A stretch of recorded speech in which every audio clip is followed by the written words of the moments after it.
Австралия. Бул ушунчалык кургак континент, анын аянтынын дээрлик 4-3 бөлүгүн кургакчылык ээлеп турат.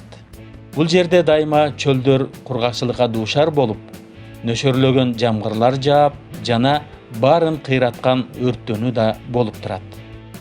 Мындай жагымсыз жашоо чөйрөсүндө жаратылыш өзгөчө байлыгы менен айырмаланышы мүмкүн эмес болчу. Бирок ошондой болгонуна карабастан, бул жерде жаныбарлардын жана өсүмдүктөрдүн миллиондон ашык түрү бар. Алардын көпчүлүгү дүйнөнүн башка жерлеринде такыр кездешпейт.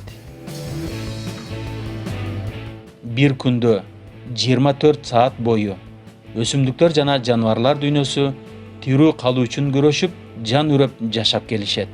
Бирок баары эле ийгиликке жетише албай калат.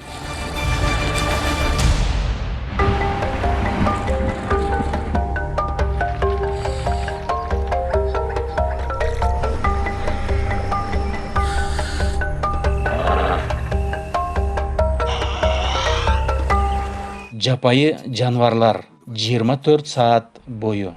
Австралия. Муссондон кийин. Эгерде Австралия континент деп эсептелбегенде, анда ал эң чоң арал болмок. Ал мейлүн климаты бар түштүктөн 4000 километрге созулуп, түндүк тарабынан тропикалык аймакка чейин келип жетет. Түндүк тарабында кыштын ордуна жаан-чачын көп болгон мезгил менен кургакчылык мезгили бири-бири менен алмашып турат. Мындай жылдык алмашуу жергиликтүү жаныбарлар жана өсүмдүктөр дүйнөсүнүн жүрүм-турумун, жашоо мүнөзүн аныктайт.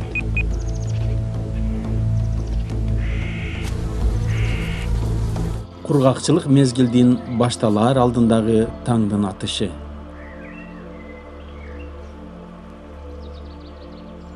Кенгуру Австралиянын символу. Узун бойлуу сары кенгуру капчыгы бар дүйнөдөгү эң чоң жаныбар. Анын боюнун узундугу 1,5 метрден ашат. Австралияда 5 миллиондон ашуун кенгуру жашайт. Таң шоласынын алдында бул ургачы кенгурунун дагы бир ымыркайы пайда болгону турат. Ал төрөш үчүн капчыгын даярдап, куйругуна таянып олтуруп алды. Кичинекей ымыркайы чарасыздай сезилгени менен, ал дароо инстинкт сезими менен апасынын капчыгын көздөй жылат. Аны капчыгында апасы дээрлик 8 ай бою багып чоңойтот. Ал эми башка бир кенгурунун баласы чоңоюп калган. Кенгуру өзгөчө көп төлдөөчүлүгү менен айырмаланып турат. Ургачылары төрөгөндөн кийин эле кайрадан жупташууга даяр болуп калышат. Жаңы түйүлдүк даяр болгучакты мурунку туулганы өсүп жетилип, капчыкты таштап кетүүгө жарап калат. Ошондуктан бойго жеткен кенгурулар дайыма кош бойлуу болуп жүрүшөт. Ал эми Австралиянын дагы бир башка тургунуна тууп көбөйүш үчүн бир топ күч аракет жумшоого туура келет.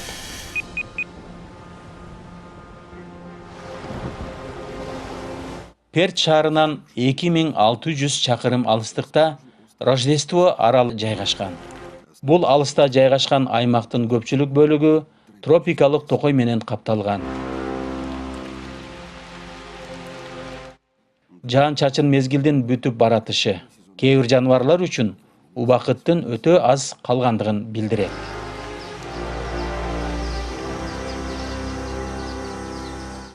Жергиликтүү кызыл крабтар жылдын көпчүлүк мезгилин суу жээгинен алысыраак болгон токойлордун арасында өткөрүшөт. Ал эми бүгүнкү күнү эрте менен жолго чыгышты.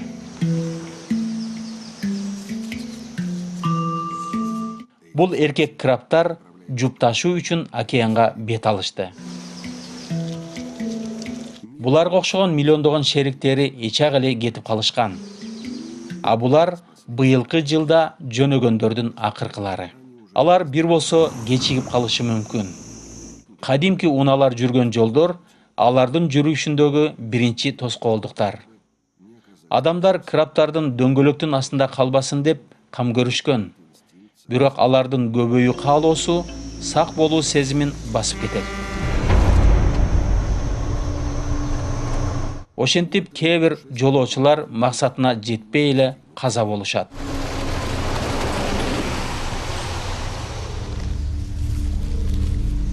Бирок алардын өмүрү текке кетпейт. Алар жолду уланткан башкалар үчүн азык болот.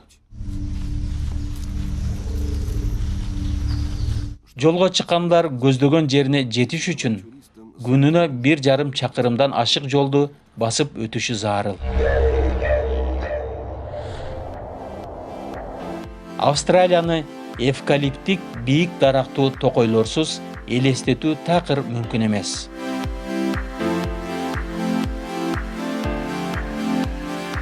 Алар өлкөдөгү кадимки жаратылыш токойлорунун 1/3 бөлүгүн түзөт. Ошондой эле көптөгөн жаныбарлар түрүнүн жашаган аймагы болуп эсептелет. Бул дарактын сөңгөгүндө жана жалбырагында уулуу заттар бар.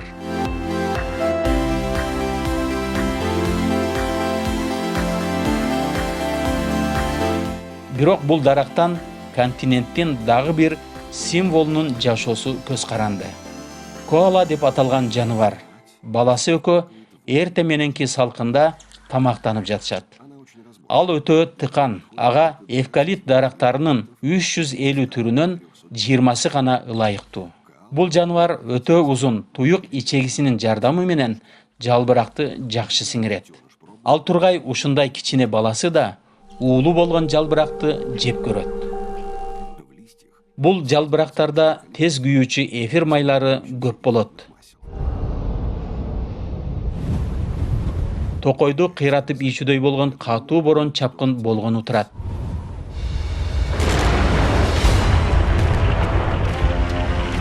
Бирок эвкалипт дарактарында өрт чыгып кетти. Өрт кокусунан чыкты.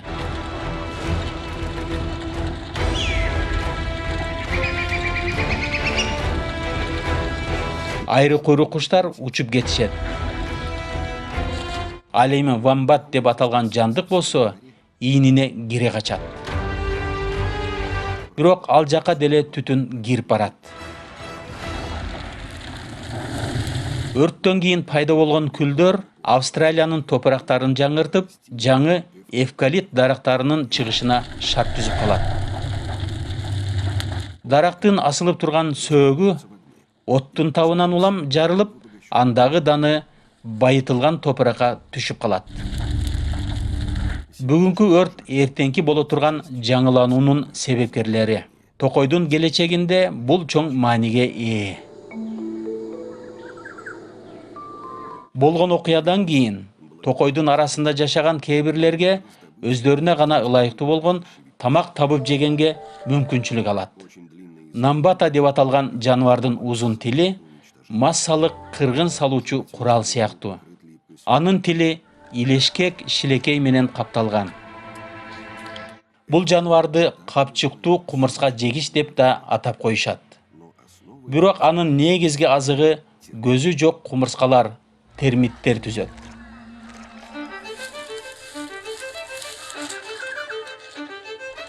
Жырткычтар да, олжолор да токойдон көз каранды.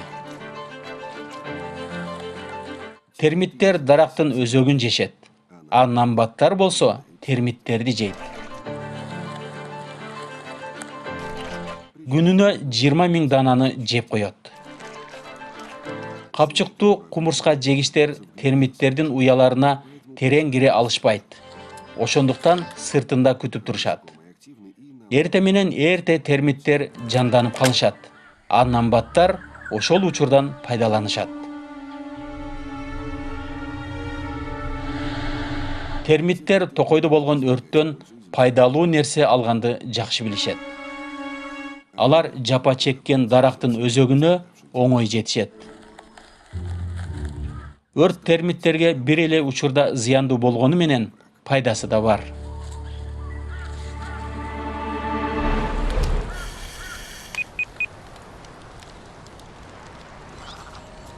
Таңкы өрт кээ бирлерге жештүү болгон түшкү тамак сунат.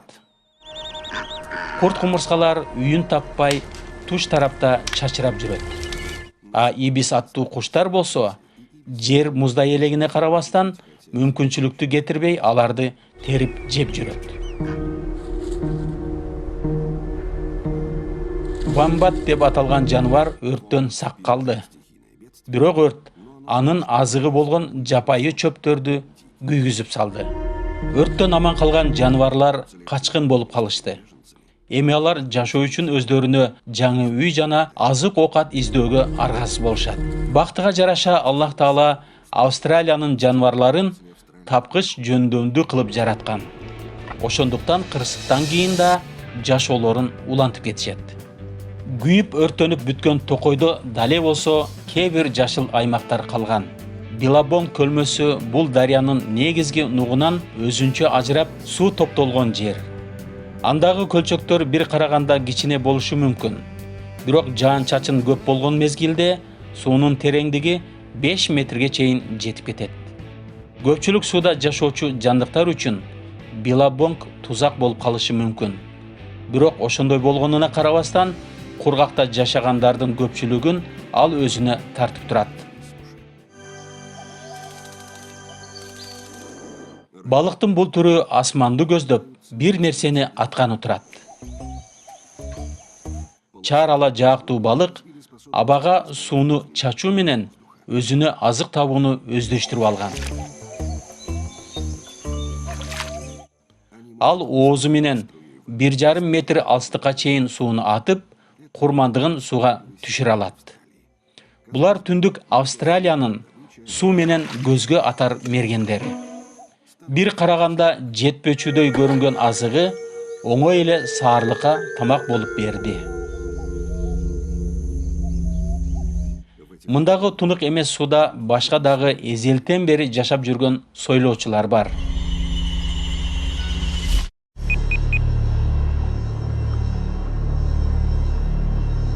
Сууда сүзүүчү калактары бар крокодилдер. Туздуу сууда да, тузсуз сууда да жашай алышат. Алар деңиздерден акырындык менен дарыя жана саздар аркылуу Билабонгко сүзүп барышат. Бул каардуу жырткыч чоңоюп бойго жетип калганда жээктеги жантыктарга оңой эле кол салат.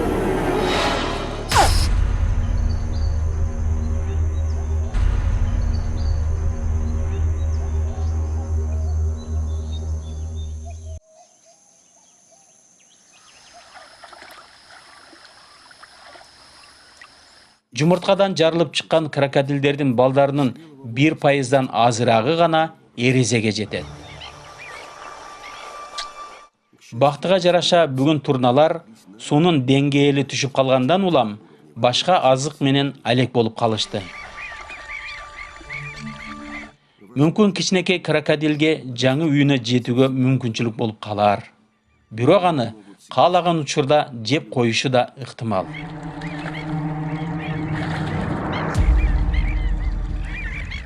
Керек болсо өспүрүм курагына жетип калса деле, өзүнүн аймагын кооруган эркек турналарга жем болуп калышы толук ыктымал. Крокодил өзүнүн уясын жылбай 3 ай бою кооруп жаткан эле. Бирок бир аз алаксып кетсе, баленин баары башталат. Ысып кеткенден улам, дене температурасын жөнгө салам деп сууга түшүп кетти. Так ошол маалда уясына ууру кирди. Ууру өзгөчө бир майрам кылмай болду.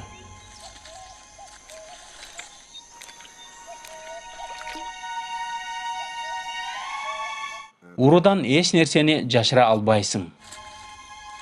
Ал өзүнүн оозундагы айры тили менен жытты сезип калды. Крокодилдин жумурткасын уурдоо аябай кооптуу. Кескелдирик жумурткаларды биринин артынан экинчисин жеп жатат.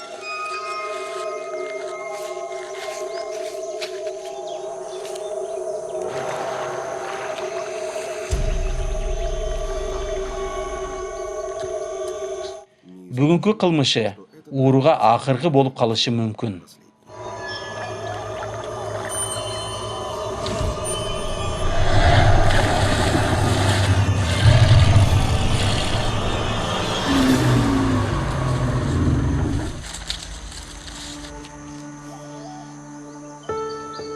Камкор эне тукумун сактап калыш үчүн күрөшүүгө даяр.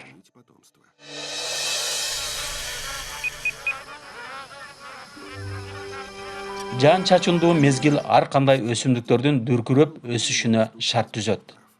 Алар жарым алакандуу кааздардын уяларын бекитет. Булар кааздар бир эркеги жана эки ургачысы үчөө биригип, көбөйүүчү сууда сүзүүчү жападан жалгыз куштар. Алар үчөө биргелешип үй бүлө түзүшөт. Балапандарын үчөө бирге карашып, кийинки сезонго чейин чогуу болушат. Жарым алакандуу кааздар дайыма топ болуп жүрүшөт. Чогуу учушуп, бирге тамактанышат. Аларга коркунуч пайда болуп калды. Кааздардын чогулушу австралиялык жапайы иттин кызыгуусун пайда кылды. Канаттуулардын мындай тобу ачка жүргөн бул жалгыз иттин шилекейин агызат.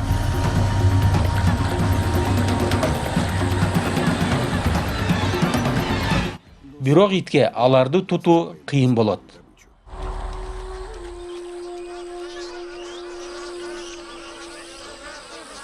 Ал эми үн чыгарбаган суу астында жүргөн аңчыга мүмкүнчүлүк көбүрөөк. Крокодил суу астында жашоого өтө ылайыкташып калган.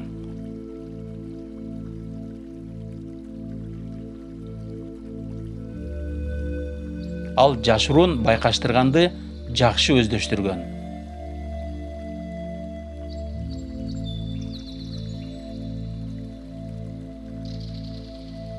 Крокодил жүрөктүн кагышын мүнөтүнө 2 же 3 жолу сокконго чейин жайлатып, суунун бетине дээрлик 1 саатка чейин чыкпай тура алат.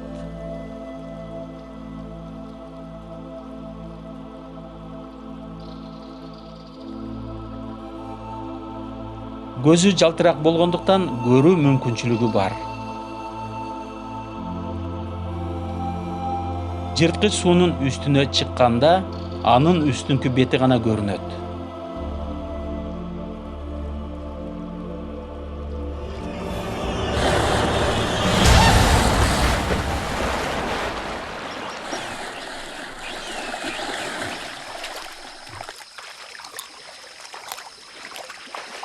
Крокодил дүйнөдөгү эң чоң сойлоп жүрүүчүлөрдүн бири.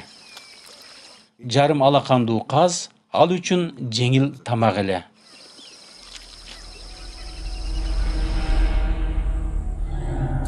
Бирок Биллабонгдогу тамактардын баары даамдуу.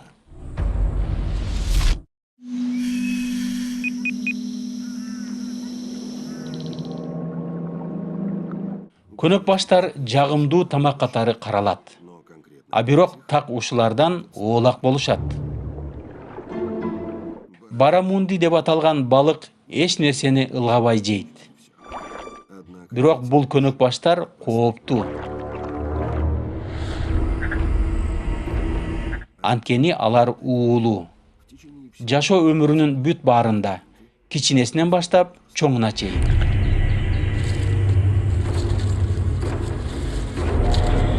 Бул бакалар суу ичишпейт. Алар сууну курчап турган чөйрөсүн денеси аркылуу сиңиришет. Тим эле желмогуздай пайда болуп калышат. Буларды атайын башка жактан кант камышынын түшүмүнө зыян келтирген коңуздардын санын жөнгө салыш үчүн Австралияга алып келген эле. Бирок бакалар өздөрү да бул жерге коркунуч алып келишти. Алардын табигый душманы жок.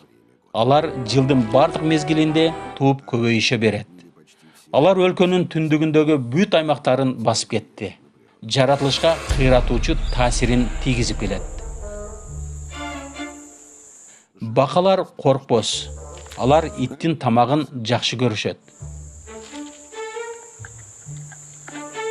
Баканы ит тиштеп алса, ден соолукка байланыштуу көйгөйдү табат. Ал эми аны жеп алса, өлүп калышы да мүмкүн.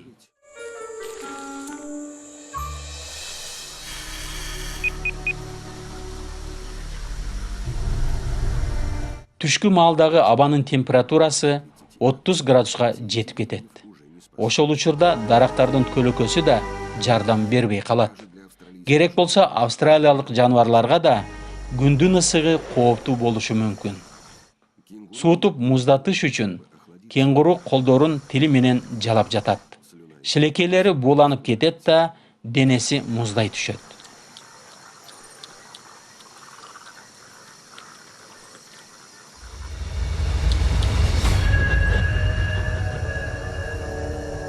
Күндүн аптабы жалгыз коркунуч эмес. Жана бул жерде безери иттердин саны көп.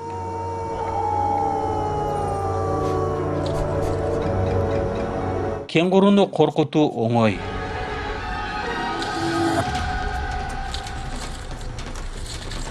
Эки тарапка тең күндүн ысыгында сыноо болуп жатат. Жалгыз ит мындай олжону кармай албайт. Бирок аңчылар көп болсо, анда мүмкүнчүлүк бар.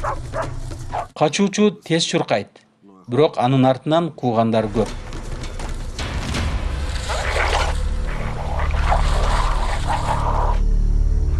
Алар кеңгуруну кармашты.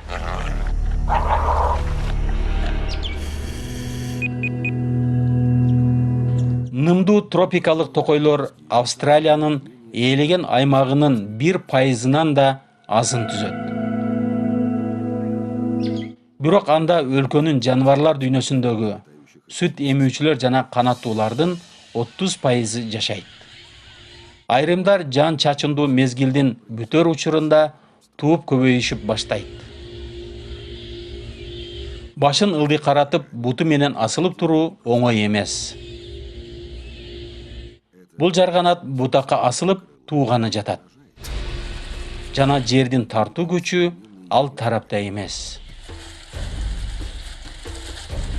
Ал айланып маймылдар сыяктуу асылып турушу мүмкүн. Бирок мындай абалда көпкө турууга болбой жатат. Ургачы жарганат үйрөнгөн абалында эле тууганды улантат.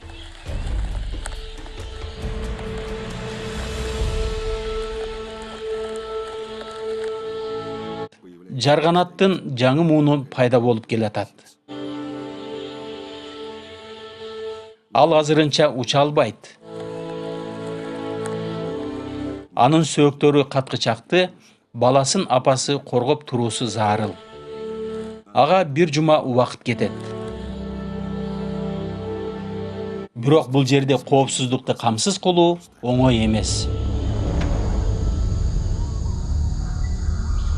Жарганаттар менен кошуна болуп, жылуу кандуу жандыктарды билип алчу сезимдер менен камсыздалган бир жаныбар жашайт. Ромптуу тери менен капталган чоң жылан уулуу эмес, бирок ошондой болсо деле кооптуу. Ал курмандыгын муунтуп салат. Анан бүтүн бойдон жутуп коет. Бир ыгын таап качууга туура келет. Бирок жарганаттарды абадан келип кол салган дагы бир душмандары күтөт.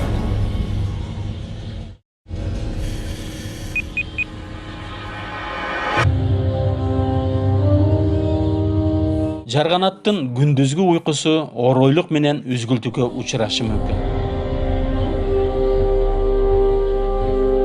Ак курсактуу бүркүт көбүнчө океандын жашоочулары менен азыктанат. Бирок жарганаттарды да жолугуп калса жей берет. Шактардын арасында аларды кармоо кыйын. Бирок жырткыч куштун жакын келиши жарганаттарды ызучууга салат. Дүрбөлөңдө жарганаттар туш тарапка уча баштайт. Алар мындай асманда бийлик кылуучунун алдында алсыздык кылат.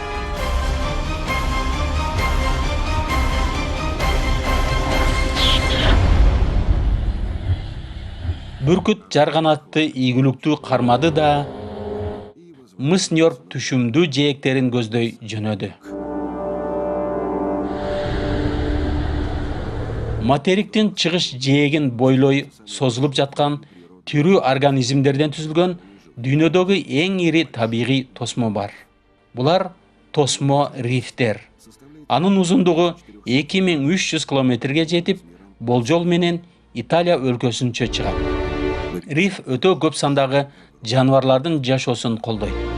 Чоңдорунан баштап, майда кичинелерине чейин. Кээ бир кичинекей жандыктар өзгөчө түрдүү ачык түстөрү менен айырмаланып турушат. Түстөрдүн түрдүүлүгүн коралдарда түзүлгөн кичинекей тирүү организмдер түзөт. Рифте мындай коралдардын 600 түрү бар. Мисалы, күчтүү скелеттүү катуу коралдар бар. Көпчүлүк учурда чөп катары каралган жумшак жана ийкемдүү коралдар да бар.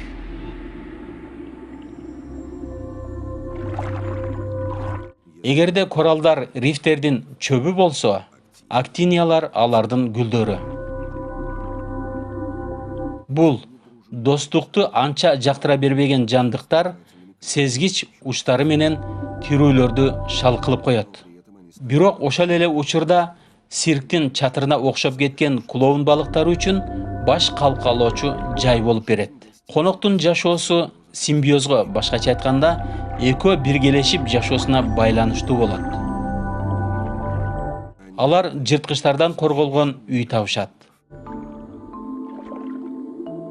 Клоун балыктары башында курсактары менен ары-бери сүйкөлүшүп, ылайыкташып көнүшөт. Мындан сырткары алар түрдүү зыянкечтерди, ашкан тамактын калдыктарын жеп, тазалыкты камсыздап турат. Ошондой эле башка балыктардан да коргойт.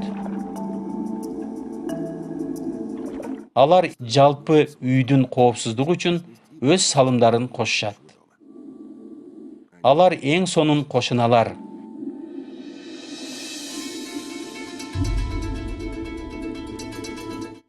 Бул зыянсыз көрүнгөн моллюска өтө деле жандуудай сезилбейт. Ачынында ал жырткыч. Конусу сууга зыяндуу касиетке ээ химиялык заттарды чыгарат. Ал балыктардын ээсин оодарууга көмөкчү болот. Акырын суурулуп чыккан тумшугу 2 эсе узарып, жабырлануучуга жакындай баштайт.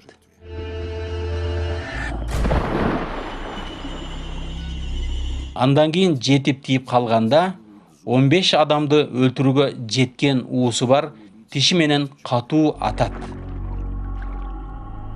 Балык көз ачып жумганча шал болуп калат.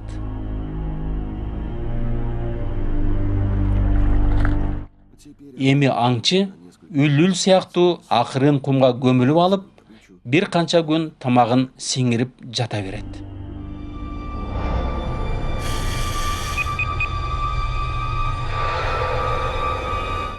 Кечки салкын келиши менен жаныбарлар күндүн ысыгынан жашынбай калышат. Бирок жырткычтар да жанданып калышат. Бул материктин ичиндеги тайпан жыланы, айлана чөйрөнү байкаштырып жүрөт. Ийиндер коопсуздукту камсыз кылат. Бирок кээ бир учурларда өлүмгө дуушар кылышы да мүмкүн. Бул жырткычтын 40 000 келемишти өлтүрүүгө жете турган уусу бар. Эгер ийиндеги жабырлануучуга жырткыч жетип калса, анда жолугушуу жамандык менен гана аяктайт. Бирок бул келемиштер аябай тез көбөйүшөт. Жоготкондорунун ордун тез эле толуктап коюшат. Болгону 12 жумалык жашка жеткен ургачысы 6 баланы тууганга жарап калат. Жамгыр мезгилинин аягында булардын төлдөө малы аябай күчөгөн болот. Аңчылыкка дагы бир жаш жылан чыкты.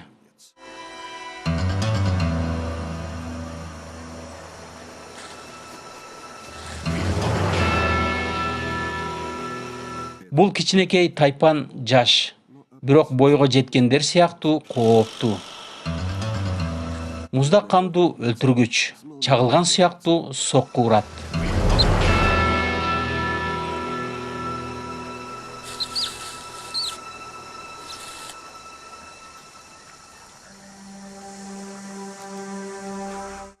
Жабырлануучу заматта көз жумат. Бирок ал өзүнүн күчүн чамалабай калыптыр. Олжо өтө эле чоңдук кылат.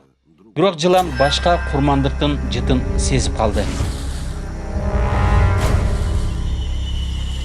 Анын келемиштин балдарын бүтүн бойдон жутуп алууга мүмкүнчүлүгү бар. Кант камыштарын өстүргөндөр үчүн бул келемиштер өтө чоң зыянкечтер. Бирок жыландар үчүн сүйүктүү азыгы.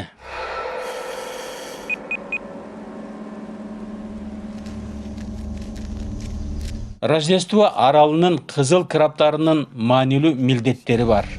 Алар жээкке жетип аргындашуусу керек. Денеси кургап калбаш үчүн алар ысыктан сактанышы зарыл. Бирок алардын жолуна жергиликтүү жырткычтар туруп алышкан.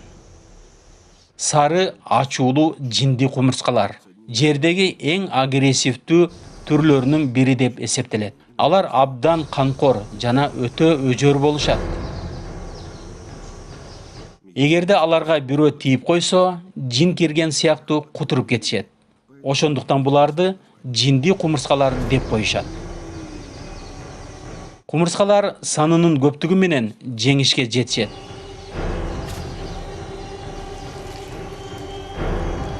Жана алар краптарды жакшы көрүшөт. Жырткычтар кумурска кислотасын чачышат. Ал жабырлануучунун терисин күйгүзүп, кыжырдануусун пайда кылат. Кумурскалар химиялык куралдарын жабырлануучунун көзүнө жана муундарына чачат. Кислота көзүн күйгүзгөндөн соң жабырлануучу баса албай калат.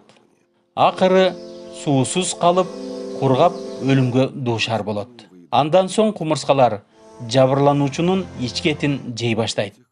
Бул краптар үчүн сапар бүттү.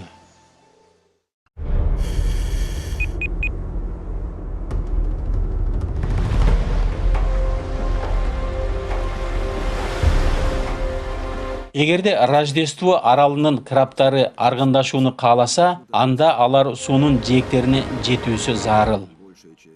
Жээк тилкесинин көпчүлүк бөлүгү бийиктиги 20 метрге жеткен аскалар. Бирок краптардын каалоо сезимдери бардык тоскоолдуктарды жеңип, эч нерсеге багынбастан баары бир жээкке чогулушат.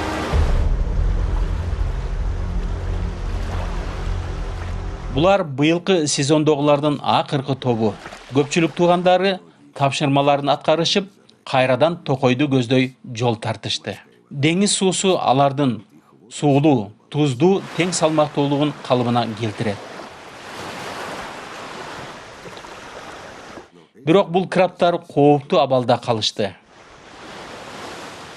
Алар сууга келүү менен андан ары деңизге чөгүп кетүү коркунучу да бар.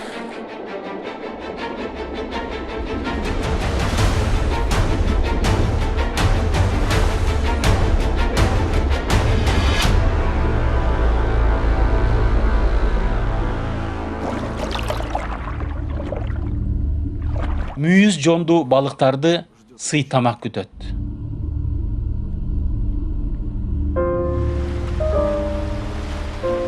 Бардык кыйынчылыктарды артта калтырып, чоң көчүүнүн биринчи бөлүгү аяктады. Краптардын эркеги жана ургачысы суу жээгинде жолугушуп, максаттын экинчи бөлүгүнө өтүшөт.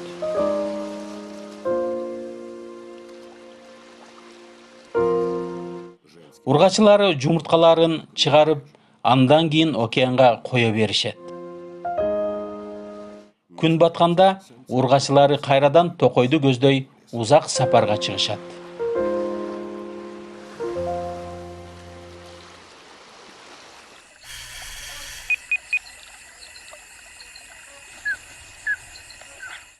Түндүн кириши менен түнкү канаттуу жандыктар жандана баштайт. Бул жарганаттардын тобу курт кумурскаларга аңчылык кылууга жөнөштү. Караңгыда алар эхолокация сезимдери жардамы аркасында учуп жүрүшөт жана ошону менен багыт алышат. Курмандыгын алардан чагылып кайтып келген үндер аркалуу кармашат. Бирок бул ыкманын кемчилдиги да бар. Күбөнүн жаныбарлар арасында эң күчтүү угуу сезими бар. Ошондуктан ал жарганаттан качууга аракет кылып жатат. Качам деп кээде сууга түшүп калган учурлары да кездешет. Бирок бул деле кооптуу.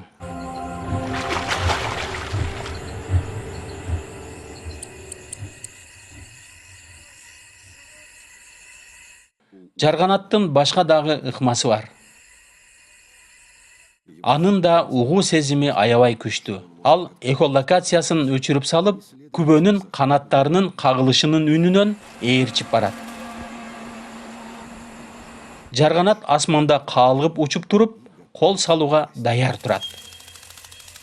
Кичинекей канатынын дырылдашы жабырлануучуну билдирип коет. Бирок жалбырак үн чыгарбай турат. Күтүлбөгөн тоскоолдук болду.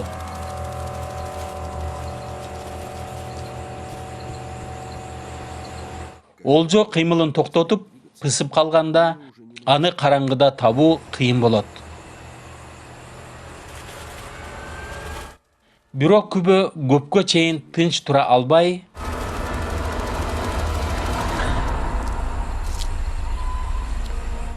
анысы өзүн кыйратты. Аңчылык кылгандан кийин суу ичкиси келет. Жана аны аткаруу кыйын эмес. Бирок сууда башка жырткыч жашынып күтүп турат.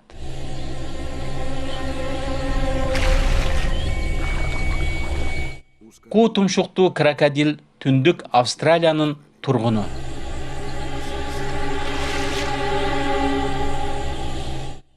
Ал учуп жүргөн жарганаттардан көзүн албай ыңгайлуу учурду күтүп турат.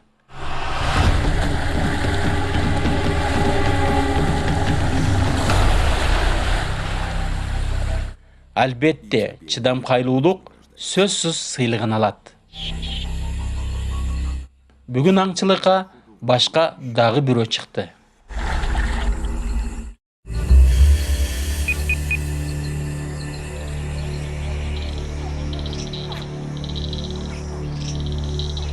Калактуу крокодилдин ургачысы жамгыр көп жааган мезгилдин бүт баарында өз уясын коргоп жатты.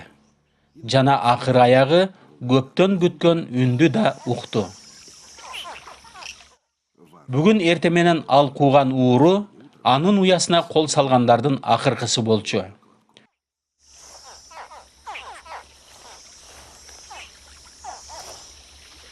Азыр балдары жумурткадан жарылып чыга баштады.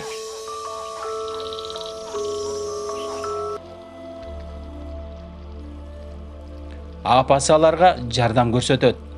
Апасы жаагы менен ташып, өз коргоосуна алат.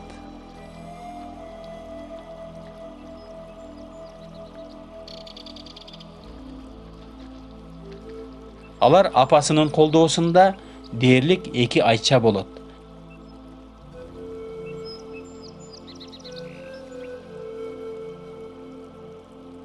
Андан кийин гана өз алдынча жашоого өтүшөт.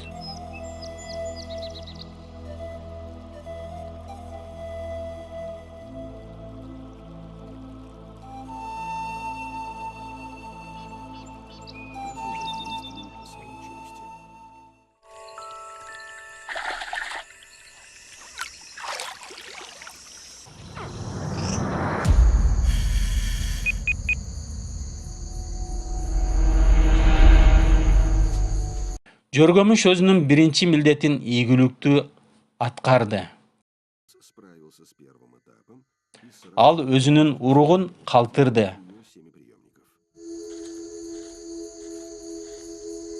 Андан соң Ургаччы жөргөмүшкө эч нерсе тоскоолдук болбосун жана эч нерсеге алаксыбасын деп эркеги азык катары өзүн сунуштайт.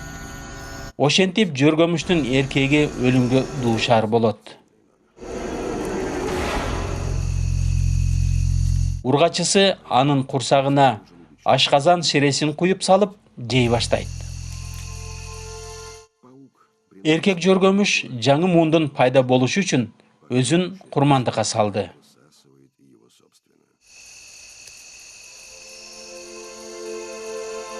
Өзүнүн милдетин аткаруу менен жөргөмүш дүйнөнү таштап кетет.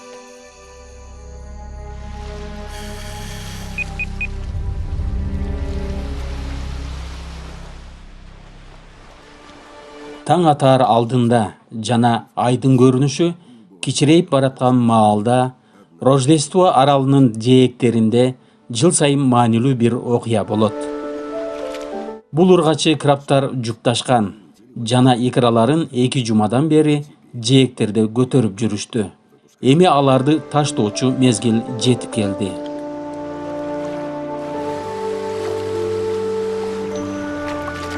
Икралар океанга ташталышы керек.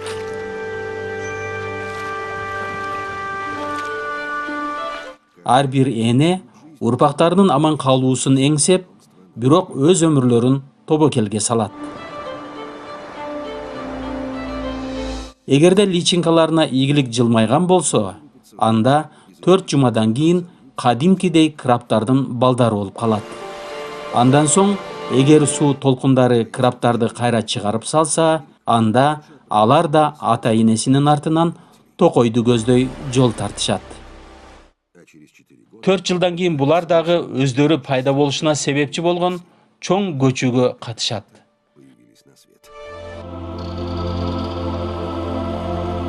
Жанварлар жана өсүмдүктөр дүйнөсү түрдүү болгондой эле бош ээн талаалардан баштап нымдуу тропикалык токойлорго чейин Австралия тоолору да аябай көп түрдүү. Жаан-чачын мезгилде түндүктө өсүмдүктөр гүлдөйт. Алардан үлгү алышып, бул жагымдуу мезгилде жанварлар да тууп көбөйүшөт. Бирок бул жер планетанын эң кургак континенти болуп эсептелет. Ошого карабастан, мындагы жанварлар жашоого жана тууп көбөйүүгө эң сонун ылайыкташкан. Анткени булардын баарын жаратуучу Аллах Таала жөндөмдүүлүктү камсыз кылып жараткан.